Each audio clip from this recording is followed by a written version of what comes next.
तसेच्यामध्ये म्हणून सांगितले पहिली जी नीती आहे ना तिला म्हणतात साम नीती. काय म्हणतात? साम नीती. आणि आमचं इस्कॉन आंतरराष्ट्रीय कृष्ण भावना संघ आहे ना हा साम नीतीचा उपयोग करते प्रचार कार्यामध्ये पुऱ्या जगामध्ये.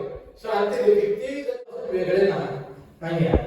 हा तुम्ही माझ्या आत्माच आहात, फक्त शरीर वेगळं आहे. एक काही पंचानने कैला आलिंगन दुई देह एक हैलके जाने तारम असं म्हणून भगवान नारायणाने शिवशंकरांना असं आलिंगन केलं. असं समोरासमोर आलिंगन केलं त्यांना. हा तर आलिंगन केल्याबरोबर त्यांचं दोघांचं शरीर एक झालं. हा दोघांचं शरीर एक झालं. अध्याचार्य हैल एक शुन सर्व त्यांचं शरीर आहे ना यांचं कसं आहे भरपूर गौरव. बघा त्याचं कधी अकल नाही होणार आहे का सांगा बरं? मग काय करत नाही विष्णुरार्चन आहे सर्व देवार्चन. भगवान विष्णूची पूजा केल्यानंतर सर्व देवतांची पूजा होते. म्हणून अलग अलग देवतांची पूजा करायची गरज नाही. पण बाकीच्यांना आपण सांगायला गेलं तर तुम्ही सांगा नका आम्हाला माहिती आहे ना. बरेच जण आम्हाला माहिती सांगा तुम्ही थोडी पालन करत नाही. तुम्ही नाही कसलं सुतक पाळत नाही, तुम्ही पातक पाळत जळ लावले सत्संगाला बसता बोलतात ना आपल्याला. पण त्यांना सांगायचं आम्ही सुतक आपल्याला आपण आपण बसून ऐकतो ना. आम्ही तिथे थोडं डायरेक्ट स्पर्श करत नाही. आणि पहिला नियम आहे तो वैष्णवांना असतो.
Hare Rama